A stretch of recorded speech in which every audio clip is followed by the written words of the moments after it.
Halo Sehat, info kesehatan berbasis ilmiah dari hasil riset, review tim medis, dan juga dokter. Jangan lupa subscribe. Ada beberapa orang yang setiap bangun tidur, badan sering mengalami kaku dan nyeri. Bahkan, hal tersebut sering terjadi setiap hari setelah bangun tidur. Walau nampak normal, kekakuan ini pastilah menjadi alasan ketidaknyamanan untuk memulai hari. Berikut ini beberapa faktor penyebab kenapa badan kaku saat bangun tidur. 1. Dehidrasi saat tidur. Dehidrasi kerap ditandai dengan rasa haus berlebih dan keinginan untuk minum terus-menerus. Inilah tanda ketika tubuh membutuhkan cairan lebih karena asupannya mulai kurang. Kekurangan air seperti dehidrasi bisa terjadi kapan saja, termasuk ketika tidur, di mana hal ini adalah efek dari tubuh yang banyak berkeringat.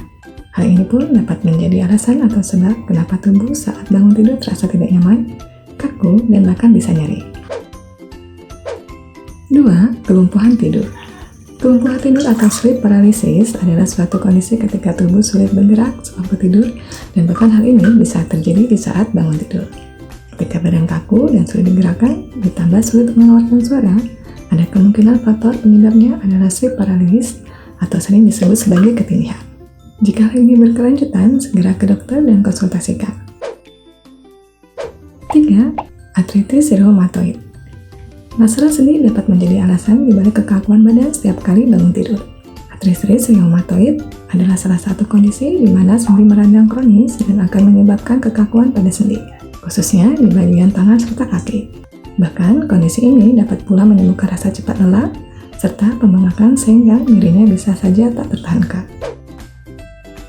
4. Efek keracunan. Efek dari keracunan atau efek toksik dapat terjadi kapan saja tanpa kita menyadarinya. Namun, saat tubuh merasakan kesakitan dan bahkan kekakuan yang cukup sering di kala bangun tidur, ada kalanya ini adalah suatu akibat dari toksin di dalam tubuh dan menjadi tanda bahwa tubuh melakukan detoksifikasi. 5. Penyakit saraf.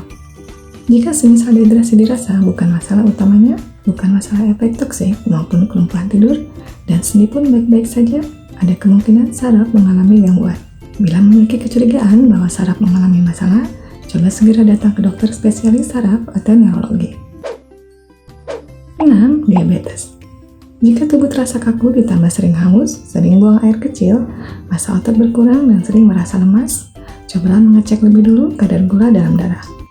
Ada kemungkinan penyakit gula alias diabetes menjadi alasan mengapa tubuh kaku setiap bangun tidur, terlebih jika ada tanda-tanda lainnya seperti yang disebutkan. 7. Efek obat tertentu. Kekakuan pada tubuh, apalagi setiap bangun tidur, dapat terjadi karena mungkin kita sedang mengkonsumsi obat tertentu. Ada efek obat tertentu seperti statin, misalnya, yang mampu memicu otot kaku. Coba untuk konsultasikan lebih dulu dengan dokter mengenai obat ini sebelum menghentikan atau mengganti konsumsinya. 8. Defisiensi vitamin B12. Kekurangan vitamin B12 dapat menjadi penyebab tubuh terasa mudah lelah, kaku saat bangun tidur, kulit pucat, sulit berjalan, tangan atau kaki gampang kesemutan, gangguan suasana hati, sulit berpikir, sesak nafas, detak jantung lebih cepat, penurunan selera makan dan berat badan, mual, muntah, hingga diare. Jika tanda-tanda inilah yang dialami, segera cari makanan yang mengandung vitamin B12 tinggi seperti daging merah, ayam, telur, susu, maupun ikan. Boleh juga konsultasikan dengan dokter mengenai konsumsi suplemennya. Itulah tadi faktor penyebab seseorang sering mengalami badan kaku atau nyeri saat bangun tidur. Semoga informasi tadi bermanfaat, dan apabila nyeri pada tubuh masih sering terjadi, alangkah baiknya menemui dokter untuk penanganan lebih lanjut. Jangan lupa tuliskan pendapat dan pertanyaan di kolom komentar. Info yang kami berikan telah melalui validitas informasi kesehatan yang aktual dengan pendekatan ilmiah, direview tenaga ahli dan dokter. Jangan sampai Anda melewatkan info kesehatan yang krusial dan mungkin dapat menyelamatkan keluarga dan teman kita. Jangan lupa subscribe dan nyalakan lonceng notifikasi agar tidak ketinggalan info dari Halo Sehat.